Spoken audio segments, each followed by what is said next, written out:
Dan entah sampai kapan kita ngomongin ini terus gitu loh ya. Iya. Seakan-akan nggak beranjak kan. Bahkan ini ada satu ya diskusi teman-teman. Mungkin sudah ada penelitian atau orang yang sudah menulis ya Mas. Kecenderungan kita untuk menjadi seorang pegawai pemerintah tanpa kita mendeskripsikan itu ya. Itu ternyata bukan hal baru, bukan 20-30 tahun terakhir. Kalau kita masuk ke masa kolonialisme, orang-orang Belanda terutama mengajarkan ketika politik etis mengajarkan pada penduduk pribumi atau penduduk bumi putra waktu itu atau penduduk jajahan kalau kita bisa menyebut lebih netral seperti itu memang diorientasikan untuk menjadi bagian dari pemerintahan Hindia Belanda yang pada waktu itu adalah sebuah presisius. Nah, jangan-jangan itu ada kaitannya dengan konsep priayi, Mas. Ketika dulu itu priayi itu barangkali dengan imaji kita yang seakan-akan wah gitu tanpa kita bisa mendefinisikan secara pasti. Tapi sebetulnya ada beberapa saudara yang juga bilang kalau kamu menjadi pegawai ini kamu sudah menjadi bahkan di tingkat desa Mas di tempat mbahku di Gunung Kidul itu kalau kamu hanya menjadi aparatur desa atau perangkat desa itu sudah dianggap secara simbolik diakui. Dan mau hanya dengan sebutan Pak. Dia nggak mau dengan sebutan Mas lagi meskipun usianya muda. Artinya dengan disebut Pak, dengan monggo pinara, dengan bahasa Jawa yang kayak gitulah kira-kira. Meskipun pada level perangkat desa seperti itu dengan berseragam yang penting pegawai pemerintah, itu ternyata punya posisi simbolik yang cukup besar di situ. Dan ini bukan fenomena yang baru kupikir ya dengan reproduksi masalah yang bukan hanya soal dulu asisten wedana pada zaman kolonial Belanda atau pada asisten pemerintah kecil di sebuah dusun nun jauh di sana. Tetapi ini kan selalu direproduksi dan pada pada rezim tertentu sama kan kalau sekarang mungkin PNS dulu juga pegawai negeri, dulu sebelumnya juga asisten wedana, ya kan sama. Yang penting ada satu bentuk penyerahan diri ketika dia masuk ke sebuah institusi yang dikatakan presisius itu, dia akan pertama merasa dalam tanda kutip mungkin kesejahteraan mereka akan terangkat mungkin karena ada uang pensiun atau ada kejelasan per bulannya mungkin ya.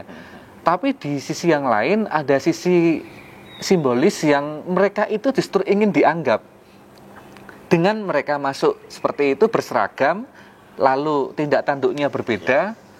Itu sebuah modal juga bagi orang yang memang selain finansial kan juga modal sosial itu kan penting di desa-desa terutama ya. Dan ternyata di perkotaan juga hal yang sama kayak gitu. Iya, berarti emang general ya yang namanya keadaan tuh sebagai kebutuhan hidup gitu ya. Bener banget Mas, aku lihat kayak gitu.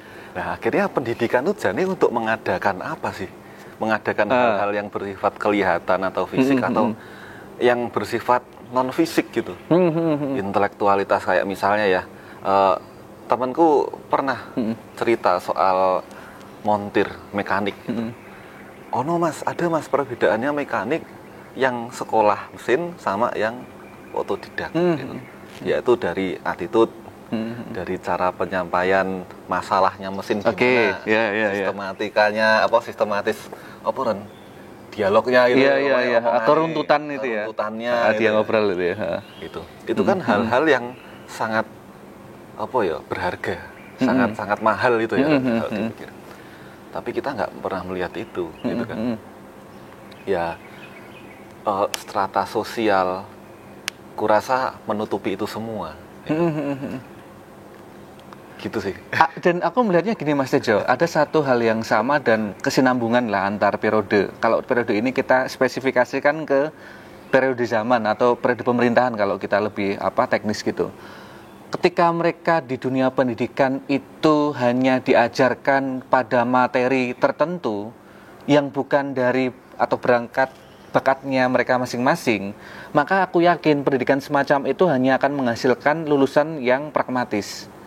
Artinya pendidikan itu ya kita sering mengatakan dan tidak mau mengatakan karena malu-malu kucing mungkin ya, untuk mencetak pekerja. Dan itu benar sekarang itu mana ada orang yang mau kuliah, kalau dia itu hanya untuk pengembangan bakat, dia pasti orientasinya adalah untuk mencapai posisi sosial kan. Selain itu ada posisi pekerjaan yang dia ingin sasar kan. Akhirnya kan urusan pragmatis Mas Sunugui. Nah kalau jenengan sering nulis itu di beberapa media dan di buku jenengan Mas Tejo itu, ketika pendidikan kita tidak berangkat dari bakat yang dimiliki oleh anak, maka pendidikan itu kan disorientatif kan akhirnya. Loh, kita berarti hanya urusannya mencetak anak supaya dengan materi tertentu, kurikulum tertentu, dan dijuruskan pada spesifikasi tertentu dan bekerja pada ranah tertentu, industrial dalam tanda kutip itu. Tapi tidak memberikan ruang bagi anak, terutama kalau konteksnya sekolah dasar, untuk mengembangkan sakjane bakate mereka ki opo sih. Tidak menyediakan kemungkinan-kemungkinan itu kan. Kan sistemis gitu Mas, ya enggak? Iya. Sampai beberapa, belum lama ini Roni, sekitar seminggu yang lalu atau beberapa hari yang lalu, aku sempat WA ke temanku itu, saudaraku itu. Anak itu memulai pendidikannya itu ketika kuliah. Oke. Nah, soalnya kita tuh terlalu overestimate gitu, sama mata pelajaran umum dan mata pelajaran yang diuankan itu. Aku kurang paham sih sebenarnya. Aku nggak berhak ngomong ini, tapi aku sebagai opini publik gitu ya, aku mewakili kayak, ya maksudnya semua mata pelajaran kalau dianggap penting ya penting gitu, tapi nggak bisa dianggap 2 atau 3 saja gitu. Gitu.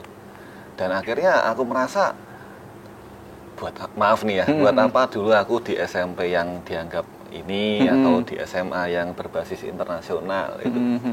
Kalau nanti ujung-ujungnya ada temanku yang bilang ujung-ujungnya kamu cuma mahasiswa seni, kamu cuma membutuhkan kemampuan dari mata pelajaran menggambar yang cuma 2 mata pelajaran per minggu. Gitu kan ya. Gitu. Terus gue ngopo gitu. Apalagi kayak misalnya dirimu Ron, nanti ada yang bilang, karena adikku orang bahasa juga di PBSI di Jerman. Jerman. Akhirnya ngomong, cuma mau belajar berbahasa ngopoin dadak kuliah itu. Yo nggonku pengen seni sama orang-orang pinggiran bagus secara artistik, orang-orang pinggiran yang non pendidikan ya. Oke, wajah iso persis banget. Nanti kata inner beauty nih. Iya. Akhirnya ternyata pendidikan sekarang benar-benar sesuatu yang bersifat fisik, tapi tidak mengutamakan soal intelektualitas. Apalagi soal investasi intelektualitas itu jauh banget dari kata itu gitu.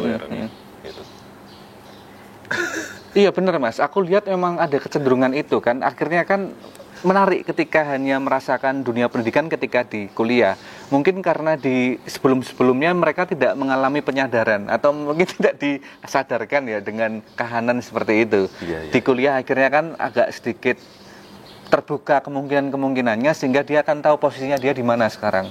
Akhirnya ada refleksi diri yang terus-menerus dilakukan. Nah, dan yang paling penting ini Mas, seringkali kita itu kan terjebak oleh asosiasi bahwa kuliah atau jurusan tertentu, katakanlah Mas tadi bilang seni atau bahasa, lalu hanya pada 2 mata pelajaran itu kan seakan-akan PNS lagi gitu kan, jadi guru. Oke lah, sebagai satu kurikulum mereka diajarkan ke sana. Cuma kan ada kemungkinan kedua, yakni bagaimana mereka mengembangkan keilmuan itu yang Mas Tejo sebut sebagai sisi intelektualitas mereka itu, sehingga pada ranah mana sebetulnya bisa dijajaki. Kalau kita hanya berpaku pada dunia institusi sekolah dalam tanda kutip, bahkan berseragam tadi yang sama berarti kan kita sebetulnya mengkerdilkan satu jurusan, satu konsep keilmuan yang sesungguhnya bisa dikembangkan dan bisa dijelajahi kemungkinan-kemungkinannya. Tapi kita kok malah juga terikut-ikutan dengan persepsi umum seperti itu yang mendiskreditkan satu jurusan tertentu yang hanya mengakomodir 1 atau 2 jurusan. Nah, padahal kan sisi keilmuan yang bisa kita pelajari terutama di kampus, terutama di jurusan yang tadi Mas Tejo sampaikan, dan bahkan harusnya kita bisa melihat kalau orang lain yang non pendidikan saja dalam tanda kutip kampus ya formal ya, itu bisa seperti ini karyanya, kenapa aku yang justru punya keistimewaan latar belakang kok tidak bisa seperti itu? Kan harusnya ada refleksi diri, harus ada pengembangan, dan bagaimana mereka itu mempunyai kecenderungan untuk berkembang. Nah, ini penting juga. Catatan kedua, di dunia pendidikan kita itu seringkali kita hanya dianggap punya ketercapaian ketika itu sesuai dengan silabus atau kurikulum, SKKD atau KIKD lah, kompetensi inti, kompetensi dasar. Tapi tidak melihat pada kemungkinan di luar yang sudah ditentukan. Nah, yang harusnya tidak ditentukan oleh tertulis itu harusnya kan menjadi otoritas pribadi untuk independen berkembang. Nah, itulah yang belum ada penyadaran seperti itu, Mas, kupikir. Aku setuju itu, Roni. Jadi soal lagi-lagi kita ngomongin soal kritisisme gitu ya. Hal-hal lain di sekitar inti itu kadang tidak diperbincangkan gitu.